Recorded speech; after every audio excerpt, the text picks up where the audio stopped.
ஒரு 2 வயரை வச்சு ஒரு 2 மோட்டரை வச்சு எப்படி ஃபேனை கிரியேட் பண்ணி எனக்கு தெரியும், நான் பண்ணிக்கிறேன் ஜாலியா. மக்களே, ரீசெண்டாக சென்னையில் எலக்ட்ரிசிட்டி இஷ்யூ போயிட்டு இருக்கு. ஸோ மக்கள்லாம் 10 மணி நேரம் 12 மணி நேரம் கரண்ட் இல்லாமல் இருக்காங்க. நிறைய இடத்துல ப்ரொடெஸ்ட்டுமே பண்ண ஆரம்பிச்சிட்டாங்க. இந்த இஷ்யூ பற்றி ஆக்டர் மகேந்திரன் என்ன சொல்லியிருந்தாங்கன்னா, இது பற்றி கேள்வி கேட்காதீங்க, உங்களுக்கு கரண்ட் வேணும்னா என் வீட்டிலேருந்து கூட எடுத்துக்கோங்க, சோலார் சிஸ்டத்துலேருந்து எடுத்துக்கோங்க, எனக்கு தெரியும் மோட்டரில் 2 வயரை கொடுத்து ஃபேன்லாம் ஓட வச்சுங்கிற மாதிரி சொல்லியிருந்தாரு.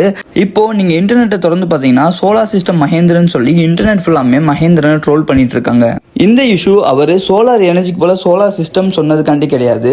இதுக்கு முன்னாடி இருந்த கவர்மெண்ட் அப்போ இவர் ஒரு வீடியோ போட்டிருப்பாரு, மக்கள்லாம் கவர்மெண்ட்டை பார்த்து கேள்வி கேட்கணும், அப்பதான் நமக்கானது கிடைக்கும் அப்படிங்கிற மாதிரி ஒரு வீடியோ போட்டிருப்பாரு.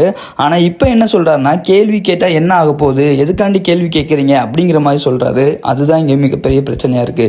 இதை பத்தி நீங்க என்ன நினைக்கிறீங்கிறத கமெண்ட்ல சொல்லுங்க. இறங்கி என்னன்னு கேட்கணும். இன்னைக்கு நீங்க எல்லாருமே அதை செஞ்சுக்கிட்டு இருக்கீங்க இல்லைங்க? என்னங்க இப்ப அவர் நீங்க கேள்வி கேட்டு மட்டும் உங்களுக்கு என்ன கரண்ட் வந்துடுவாங்க போகுது?